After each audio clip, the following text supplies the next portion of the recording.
and brought to you by a consortium of 10 European partners. Together, they bring expertise across venture building, startup acceleration program design and implementation, investment readiness, science and innovation communication, higher education, and ecosystem development.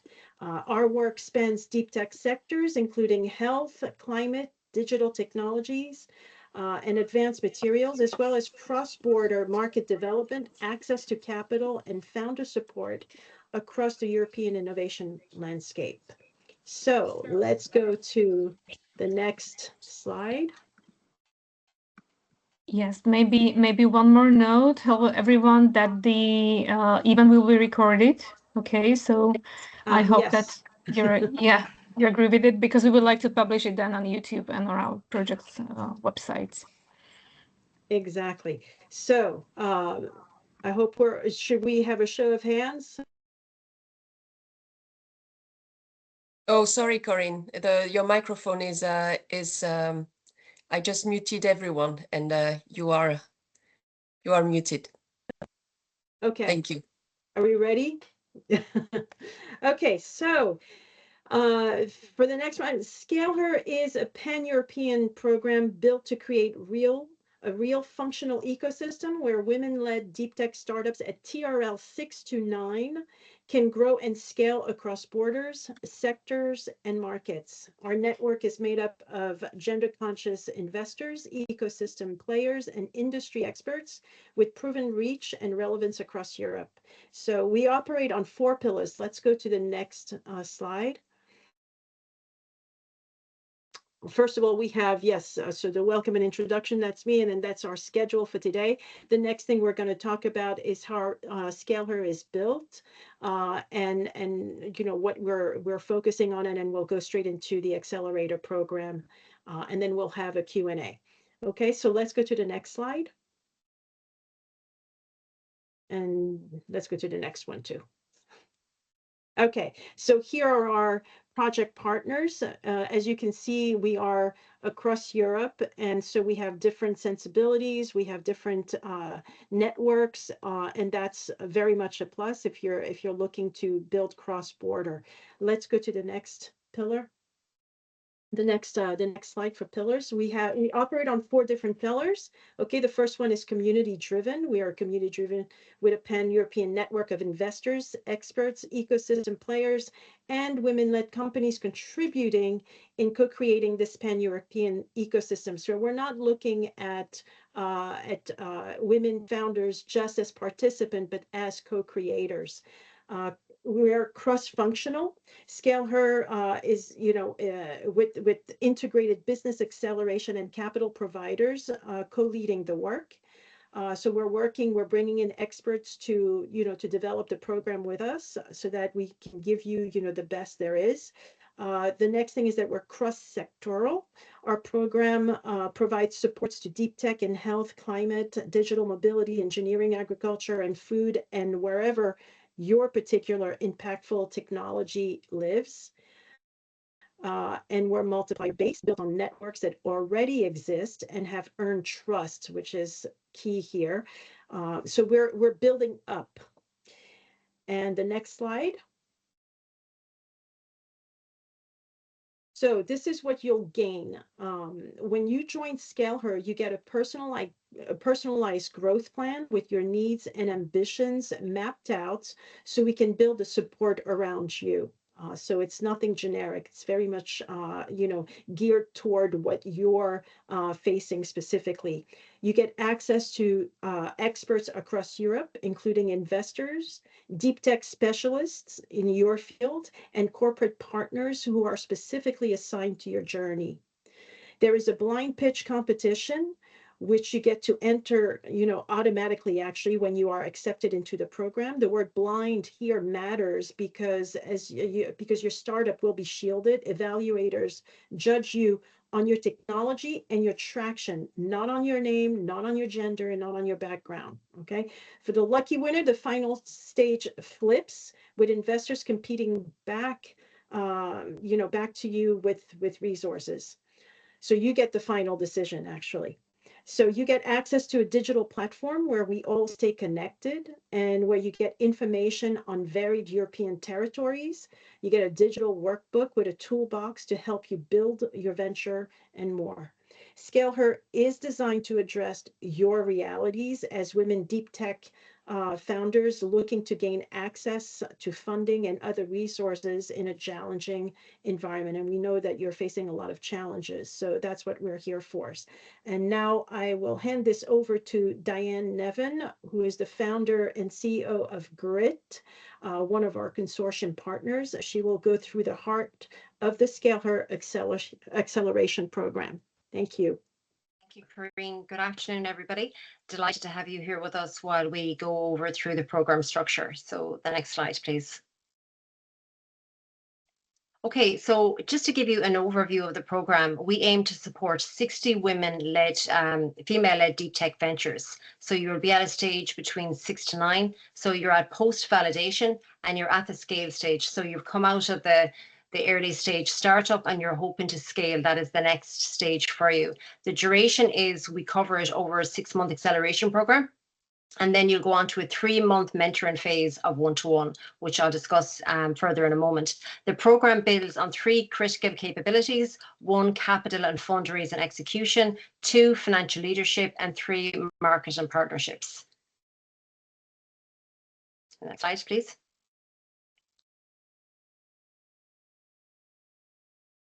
Okay, so the program structure, we developed a blended delivery model. So as we designed the program, we co-designed it with key stakeholders in the ecosystem. So they were investors, female founders in deep tech such as yourselves, industry leaders and experts. And we all agreed that to bring everybody together in a large workshop of 60, it wouldn't be very interactive. So our decision as a group of stakeholders was that we would actually break the workshops into smaller groups, 20 per group. We'd also have expert panels, investors, corporates, webinars. So the webinars really will be based on to the technical knowledge of your requirements around deep tech. And then lastly, we have peer learning sessions. So we feel that the peer learning sessions are as equally as important as expert panels and webinars, because you get the opportunity to network with your peers, with the cohort from an international level, to support each other, acknowledge, encourage each other, and really discuss opportunities and challenges that you're having as a female founder in deep tech.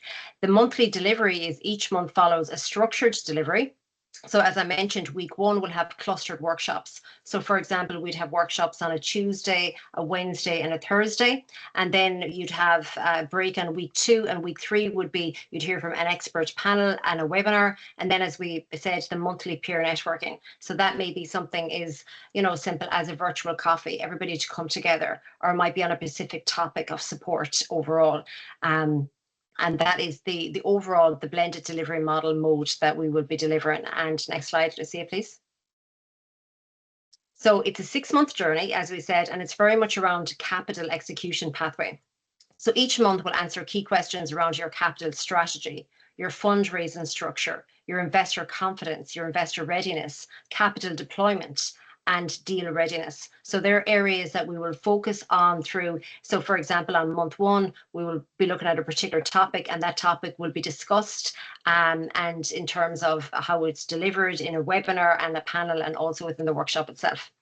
So next slide, please. And the additional components is a 3-month one-to-one mentoring with top experts.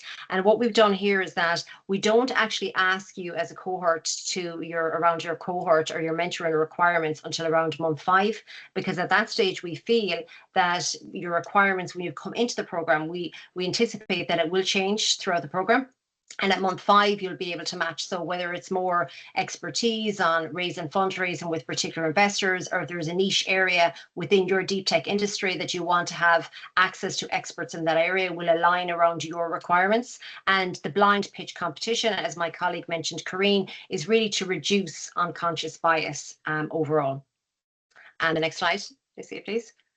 So the outcome of founders, as Corinne had mentioned also, is that we're looking to that you will leave the program with a clear fundraising strategy and roadmap. So you're very clear in terms of you're going to raise over the next 12 months. What is the roadmap overall? You'll be investor ready. So you'll be building up your data room as you go through the program and narrative.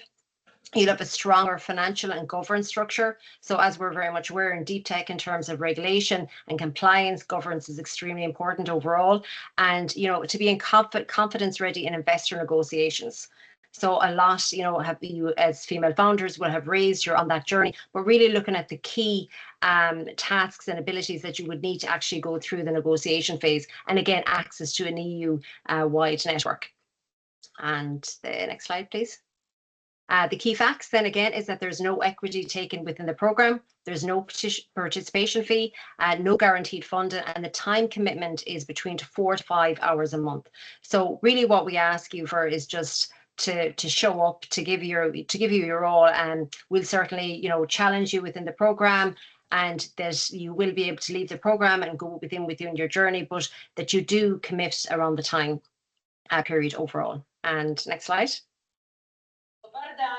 Yeah, that's me. Yeah, so I'm going to hand over to my colleague Lucia to talk about the application criteria overall.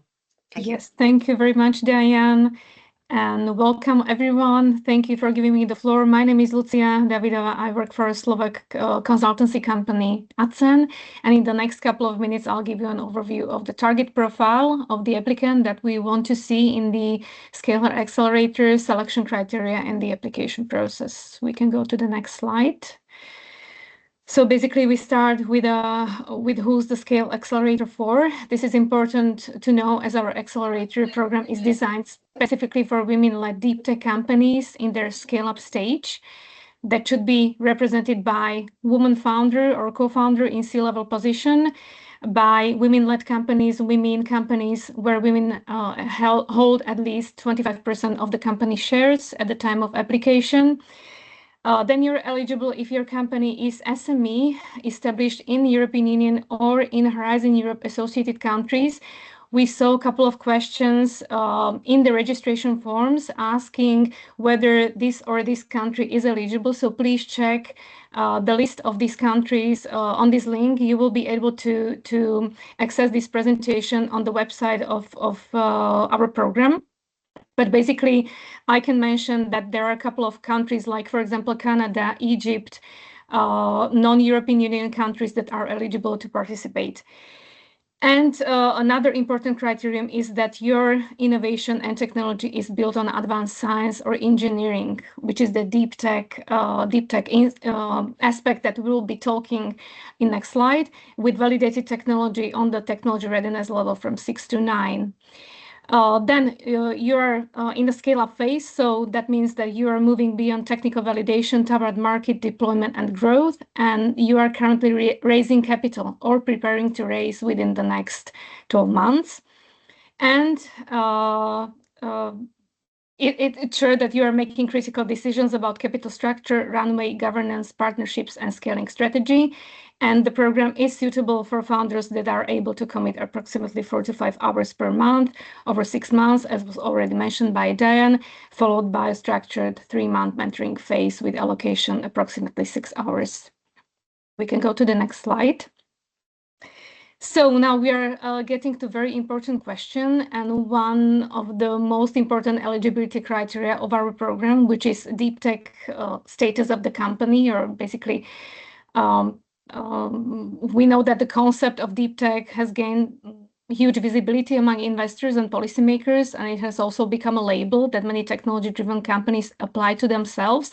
However, startup building, for example, software platform, or automating a workflow, or digitizing an existing service may well be innovative and impactful, but that doesn't automatically make it deep tech. So it's really important for founders to know these differences, and SCALE'HER Accelerator is specifically designed for ventures where the technology itself is the hardest part. So where the core innovation is rooted in advanced science or engineering, and where years of development precede commercialization, and where the risk is fundamentally technical before it's commercial. So let's say it in these couple of sentences. Deep tech companies are characterized by long and uncertain development cycles. So that means that the path from lab to market takes years, not months. Are characterized by high capital intensity, which means they need significant investment before commercial revenues. are there. Then there is tangible technological differentiation. So that means that the core of the business is a proprietary technology, not a platform or service layer. Then the technology is defensible through patents, proprietary know-how, regulatory positioning, or structural barriers to entry. And it's typical for them that their scaling is non-linear. That means that their growth follows milestone-based technical validation, so they are progressing on TRL scale, they're progressing through regulatory approvals or pilot rollouts rather than linear revenue growth. So basically, these are examples of what is not deep tech. So it's, for example, pure software or SaaS with no underlying scientific IP or consultancy or service-based models. So there are maybe key questions for each founder who would like to apply for our program to ask before filling in the application form. So the first question is whether the technology itself is hard, defensible, science-based, or is the innovation in the business model, distribution, or user experience? So if it's the latter, then it's likely not deep tech. We can go to the next slide. Yes, as already mentioned, our accelerator focuses on these 6 tech domains, which are health and life sciences, including femtech, biotech, environment and sustainability, including energy, climate tech, green tech, digital technologies, including AI, machine learning, quantum, transport and mobility, engineering, advanced materials and space, and agri-tech and food tech. Yes, next slide, please. So here we go to the selection criteria. So that will be applied. So we'll be evaluating the applications around 3 core risk dimensions, applying different weights on them, reflecting specificities of deep tech. And these are technology risk and differentiation, market risk and strategic relevance, and execution readiness and acceleration fit. So the questions in the application form are grouped into these 3 dimensions. For each dimension, you can get maximum average score of 5 points. And after applying weights, your maximum score for your application can be 5 points. It's necessary to say that you need to pass certain thresholds for each of these dimensions, and failing to pass any one of them will disqualify your application from main listing or from evaluation. So let's have a look in more details on each of these dimensions to understand them better. We can go to the next slide. So the first one is technological risk and differentiation. So here we have 4 sections. Basically, some sections include more than 1 question. Each of these sections is evaluated on the score from 0 to 5. And basically, we will assess the degree of scientific or engineering novelty of your technology, technical complexity and defensibility, credibility of the development roadmap, and clarity around remaining technical risks. So for each of these criteria, you can receive maximum 5 points. On the right-hand side of the slide, you can see the scoring example. So for example, the company receives scores 4, 3.5, 2.5, and 2. Then the average is counted. They pass the threshold of 3, and then the score is weighted. So the maximum score that you can receive for this dimension is 2 points. We can go to the next slide. It's necessary to say that this is the core. The first one, tech risk and differentiation, was the core dimension. That's why it carries the highest weight, because it's the core deep tech dimension. And it needs to be clear that pre-revenue or early stage commercial validation doesn't reduce score if technical differentiation is strong and credible. So that means that you don't need to be already on the market to apply for the program and to be inside the accelerator. So the second dimension is market risk and strategic relevance. This dimension evaluates whether the technology addresses a meaningful and structurally relevant opportunities. So we will assess long-term market potential and structural demand drivers for your technology, then evidence of industry pool, whether there are any paid pilots, letters of interest, strategic partnerships, or regulatory progress in place, and the alignment with European strategic priorities such as green transition or digital transformation. On the right-hand side, you can see as well the scoring example. The threshold for this criterion for this dimension is 2.5. High scores in this dimension may be awarded to companies that operate in emerging or frontier markets, even where immediate commercial traction is still limited. Yes, so we can go to the next slide. And the third dimension evaluates whether the venture is positioned to benefit from our accelerator. So we will assess execution readiness and acceleration fit. So we will be looking for clearly articulated fundraising timelines, round size, and milestones.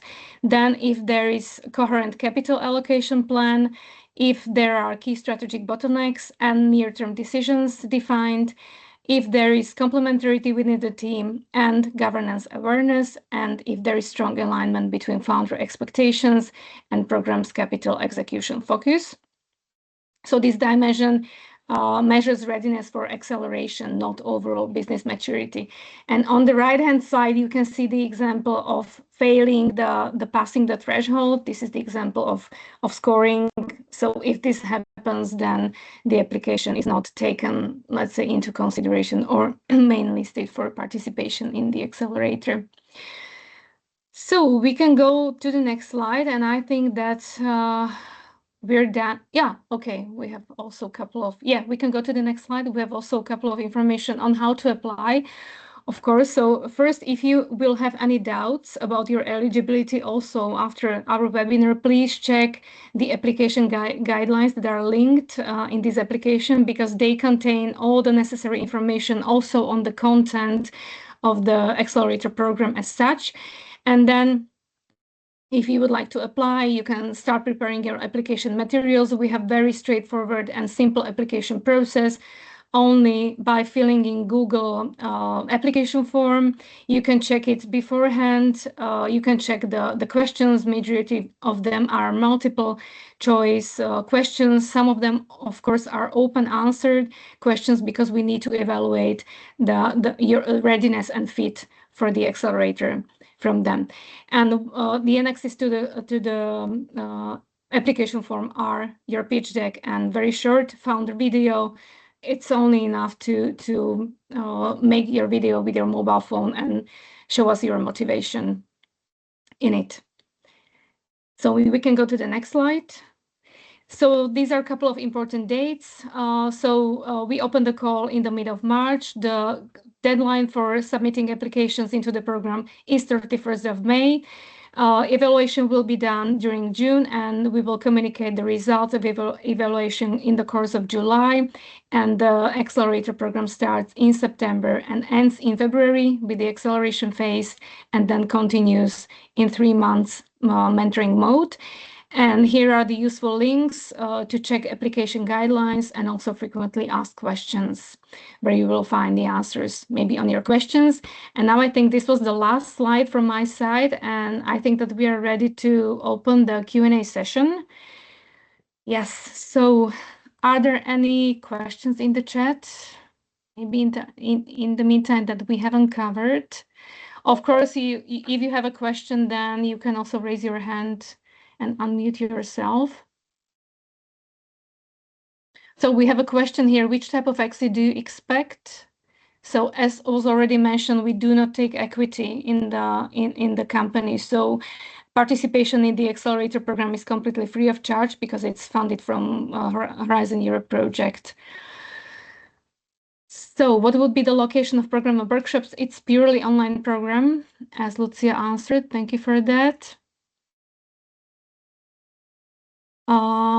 We are ready to scale if I understand it correctly, if we are TRL R6, are we ready to scale? I think it's not only a matter of TRL 6, but there are many more other factors that maybe answers to your questions. So the best would be maybe to check the eligibility, the application guidelines, and then to fill in the application form if you feel that you fit the program, and we'll do the assessment. Must the startup be based in Europe? I think this was answered. Please check the list of the countries that are eligible. I think that the only country from Africa is only Egypt that is eligible to participate.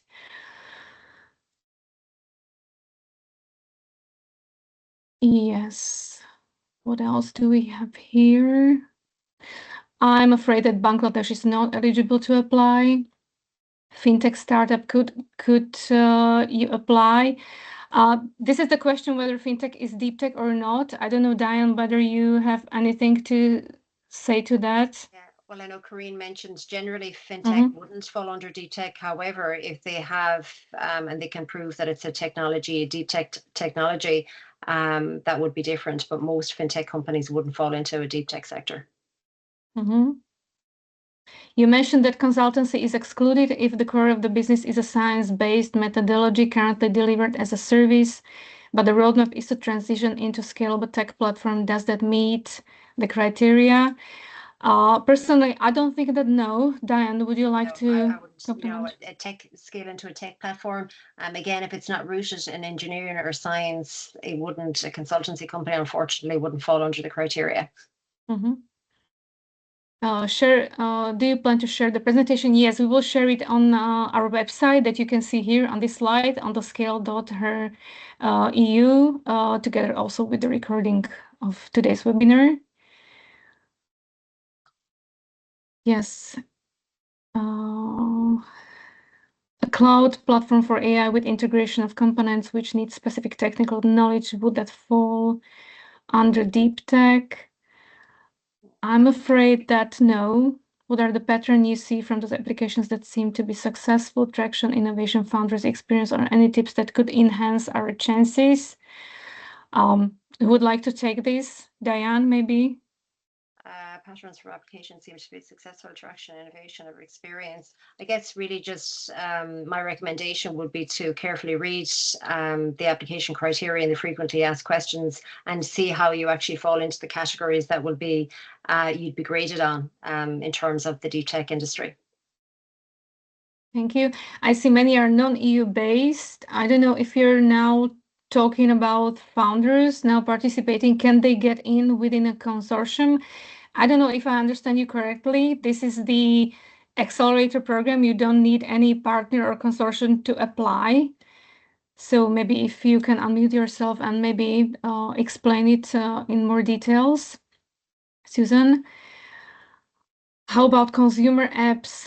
I don't think it's a deep tech. I think that yeah, maybe you should carefully read the definition of deep tech company. If you are not like based on some scientific results or any proprietary IP, I think it's hardly deep tech then. MedTech, yes. Yes, we are focusing also on MedTech. SaaS platform with deep tech AI innovation, is it classified? No. Diane? No, unfortunately, it still would be considered a SaaS company using AI applications. It wouldn't fall under the deep tech narrative. Okay, so There these was were a question. questions. Yeah. Oh, sorry. There was a question early on. Which type of exit do you expect? Most female programs I have seen so far do not even consider IPO, ICO as exit, willing to sell the company within 3 to 4 years. I did answer that in the chat in terms of considering IPO, ICO with plans to sell within 3 to 4 years is considered on a per founder basis. Not everybody is at that stage yet, but certainly, I mean, people who are developing ventures and are ready to scale, often, you know, one of the things to do when you're ready to scale is to actually consider your exit strategy. And so therefore, that part of the conversation, that's something you have with your mentor, with your specifically assigned mentor and expert, because everybody's in a different boat. So, you know, it's based on so many different factors that is, you know, something that you discuss with the people that are assigned to you, the experts assigned to you. I hope Diane, or Lucia, do you have anything else to add? No, I totally agree. Yeah, I think you'd be able to work through that, as Corinne said, with your mentor, because it wouldn't be part of our criteria because we're not funding or offering investment. So if it's something that you want to discuss in terms of how you actually your plans for the company in the next 18 to 24 months, that would be with your mentor.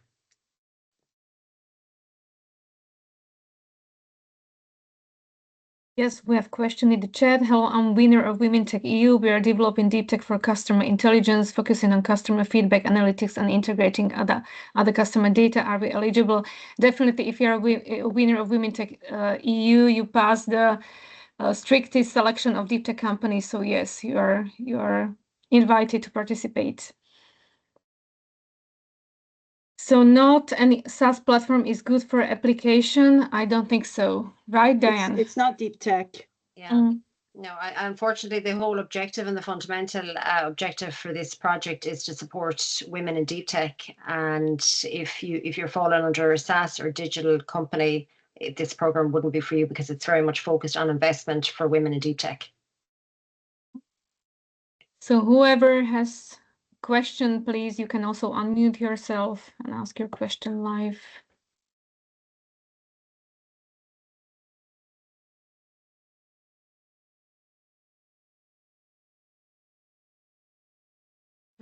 I'd ask a question if I could. Yes.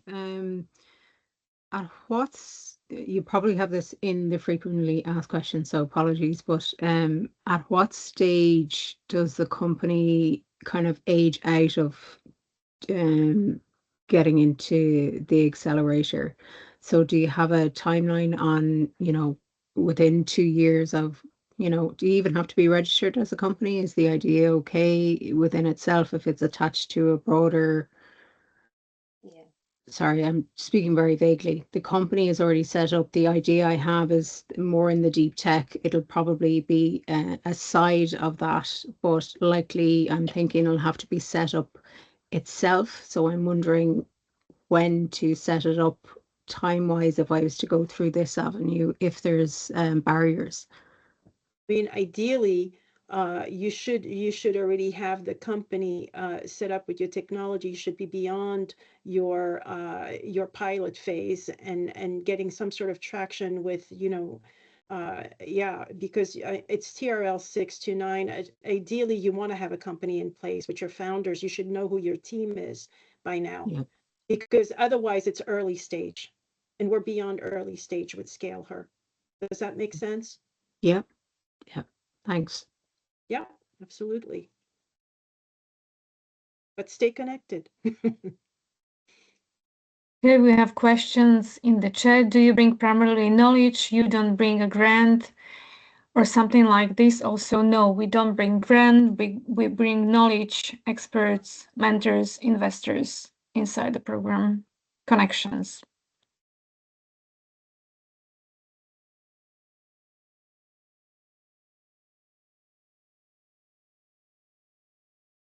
Hey, can you hear me? Yes. Yes. Hey, I asked also in the chat because I still don't fully get the digital and deep tech thing. How about consumer apps? Is that also like generally a no? And the problem we want to solve is cognitive overload, but yeah. Thank you. Yeah, I can answer that. No, unfortunately, again, that would fall under a digital company because you're using an app, even though it might be cognitive overload, it's artificial intelligence used within an app. So it wouldn't fall under the deep tech expertise that you would require that's offered within this program. So what did you say with AI? Yeah, no, your company, obviously you're using it for cognitive overload, but you would be using it's an AI application or some sort of digital product. It wouldn't be considered a deep tech company. Okay. Yeah. And if we use AI to build, but not, let's say the algorithm is ours. You see, unfortunately, if you look at it in terms of AI or machine learning or any of those areas that you implement around a digital app, it would fall under a digital product. Where deep tech is considered, a considerable length of time. It's a science background. Takes a number of years to build. There's a science background and engineering background, so it's very different from a digital. It takes years to build and scale within. Obviously, a consumer app can be built within a considerable shorter period. So they're different areas, and unfortunately, it wouldn't fall under the criteria for this program. Okay, and just that I'm super clear on it. And the research was also done by us manually, so interviews and data collection. And so is that then also a different thing? Sorry. Yeah, no, absolutely. I would suggest, Sarah, to look at other, programs that could provide supports around consumer apps and digital products. How you model it or how you got your market research really is irrelevant because it's not really science backed. It doesn't have a deep tech requirement overall. Okay, thank you very much. I'm clear now. Thank you. Thank you, Sarah. Thanks. Yes, Jessica, please. Firstly, I would like to say thank you for the information. It was very enlightening. But I wanted to ask a question in regards to whether my company applies right now. I work with United Nations and several as an advisor to governments. Right now, I'm building a sovereign AI infrastructure, especially because majority of governments do not want to purchase technologies from other companies or from other regions. And we have developed an air-gapped high security way of putting the AI and building platforms that are European certified tech stack, but not sure whether that applies to the program. Unfortunately, again, it would fall under the digital side of things. For AI, it doesn't really have any engineer or science. We have our own, so we work with servers, so we actually have infrastructure. Mm-hmm. So yeah. Not sure, it's a combination of both, of infrastructure, of allocating the platforms and AI and scalability. No, and I totally understand that, but from that perspective, it is a platform, and you know, it's an AI platform, so it wouldn't fall under the engineering or science background for deep tech. Perfect. Thank you so much. Okay, thank you.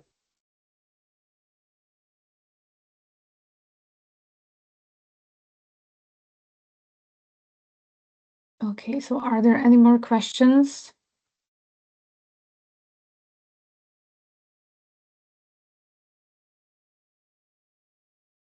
You still can ask them now, or if there are any more questions, then after the webinar, you can send them by email that you can see here. I just want to say, you know, just to be clear, you know, and according to the EU, which is what, you know, our program is designed for. I want to give you a deep, you know, the deep tech definition, okay, so that everybody is clear. Deep tech refers to innovative, rooted in cutting edge science. So there has to be a science there, okay? Engineering and a technology that solves a complex societal problems. So digital, anything digital is not going to, you know, or AI it doesn't cut it for this particular program, but there are plenty of them out there. So if you need to have a science and, you know, that you are working within.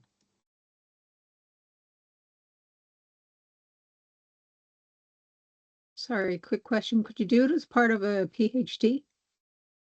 For that research, if the company again is established as a side of something, but the research element to add in that's so as long as you are TRL 6 to 9, as long as you are beyond the pilot phase, if you're writing a PhD thesis on the site, that's, you know, that's sort of irrelevant to what we're doing here. That's a whole different, you know, aspect of what you're doing. But as long as you are TRL 6 to 9 and you're beyond your pilot phase and you are having traction, then you're eligible to apply. Okay. PhD aside. Okay.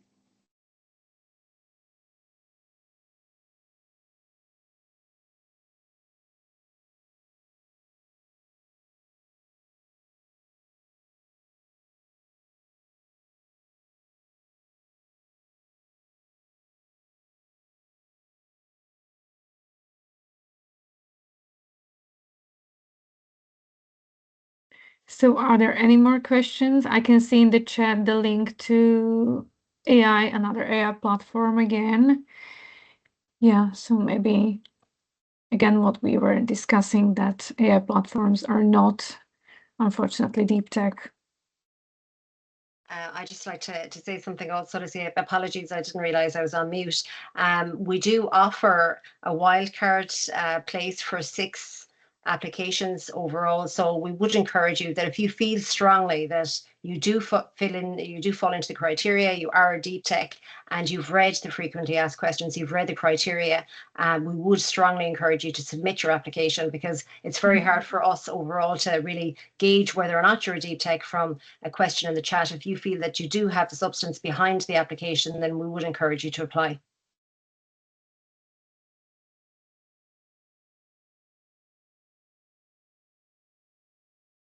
Hi. Yeah, I was a little bit confused regarding deep tech because we are in the AI space, but we have built a platform. We have our proprietary AI with APIs regarding child safety and other harm content. So there's a lot there. And there's also a patent that we are applying for regarding synthetic content.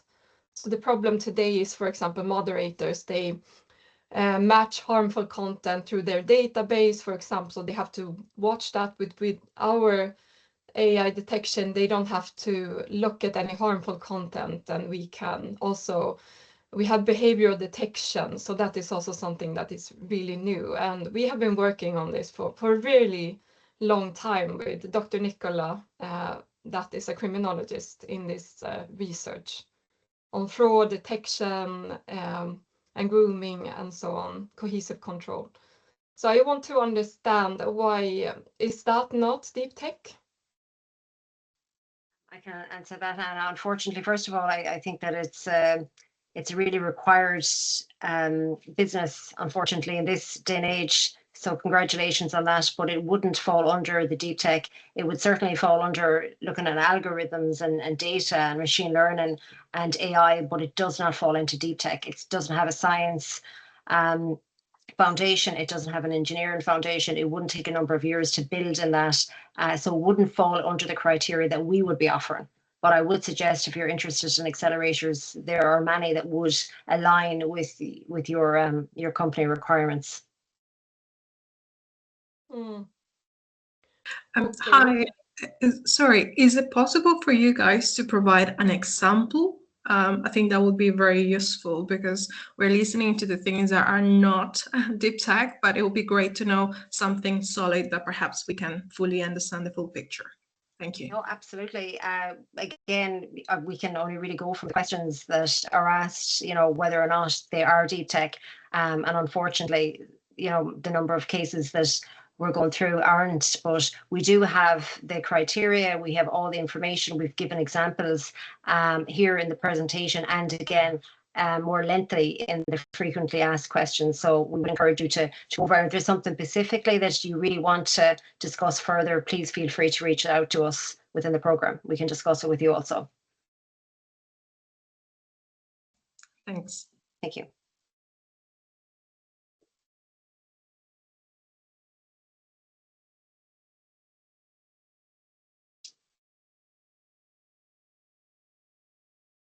Will you be providing feedback on the applications if one would apply? Yeah, we can give you an overview if there's something specific that you want us to discuss within whether or not your application, but yes, we would be making you aware that it hasn't been accepted or it hasn't been approved. And if it doesn't fall under the criteria, it will be noted that the application unfortunately didn't meet the standard requirements.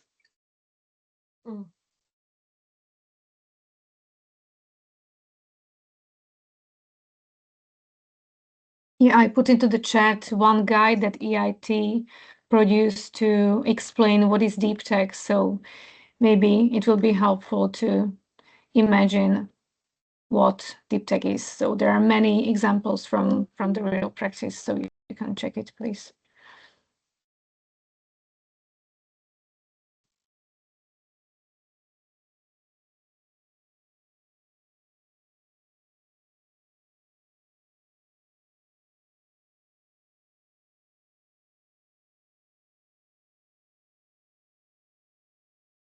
But here it says that machine learning, artificial intelligence, including big data, is included as well in deep tech. Yeah, but that machine learning would fall into the science or engineering background. It wouldn't be a platform overall, an AI platform. I would suggest, Anna, that you can read through the criteria, and if there's any specific questions or something that you'd like to highlight and discuss with us, we're happy to have a separate call with you around your requirements overall. I think I would love that. Okay, great. I would understand better. Thank you. Okay. Yeah, but maybe I would recommend maybe first if you fill in the application form, because we are definitely, the questions that are there are focused on scanning or realizing whether the company is deep tech in scale-up phase. So maybe if you fill them in and then let us know that you filled in the application, that will be better for us to have better context of your innovation. Yes.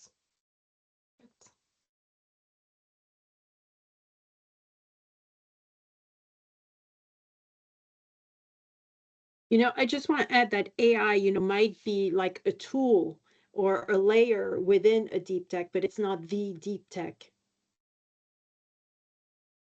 So that, you know, maybe that's, you know, how we differentiate between, you know, AI and what is an actual deep tech.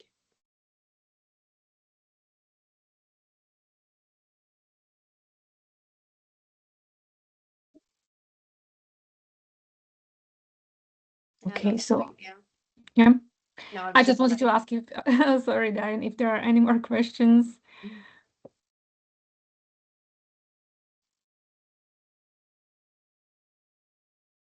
Okay, then maybe not.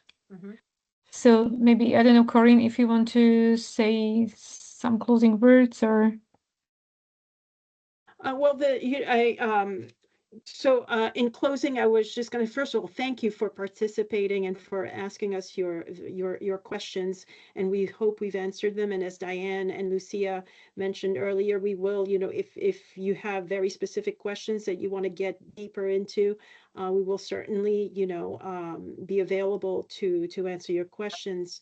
And, you know, so that you know, you feel like you've got everything that, or you've done everything that you needed to do in order to, you know, to apply, and whether or not you, and to understand whether or not you know, you do actually fit within a deep tech sector. But thank you for taking the time, and we hope that that you will read through the guidelines. They're really, really important. We took quite a bit of time writing them, and I think it's worth your while to read through them, to make sure that you know, before you go through the process of applying, to make sure that you are eligible. And if not, there are other resources out there that are available for early stage. And, you know, I think that the Her Fund platform is still up, and you could take a look at that. But there are other resources for that. But this is, Scalar is very specifically for ventures that are well beyond the early stage phase and are ready to scale and are interested in looking at different territories in Europe, and working cross-border, and you know, accessing different networks, and so on and so forth, and different experts. So we do hope that you keep in touch with us, whether or not you choose to apply, whether or not you are eligible to apply, that you do keep up with our page on LinkedIn. We have a Scale Her project on LinkedIn. We also have ScaleHer.eu, our platform, our digital platform. So we hope that you do keep in touch that way. I think there's a lot of information that we'll be sharing there. And I think that's about it. If you have no more questions, first of all, I'll give the floor to Lucia. We will make these slides that we've shared with you today. They will be available. And we'll also have this session also available for you to review. And let's see, there's another question. How can we have access to the recording today? I believe there is access to the recording as well. So all of this will be available from our LinkedIn page, from also our platform, and I believe also on YouTube. We have a channel there, and all of that will be made available to you. And yeah, I just did one post into the chat because you mentioned, Corinne, Her Fund, and Her Fund was exactly the project for early stage founders, where we produced e-learning for early stage founders and also for early investors. So you're very welcome to check it. And for those who are not yet that mature to apply for a SCALE'HER Accelerator, you still can use the resources that are provided by the Her Fund. And the second link, ScaleHer.eu, is the platform for applying for the SCALE'HER Accelerator. So there you will find all the useful information and links to the document that Corinne mentioned. Yes. So that was it. Yes, from our side. Thank you very much for your participation. We look forward to seeing many of you applying and hope to see you in some other occasion. There's one more question. The slides will be shared on our platform and on our LinkedIn page as well. Okay? Mhm. All righty. Thank you. Thank you so much. Take care. Thank you. Bye-bye. Bye. Thank you.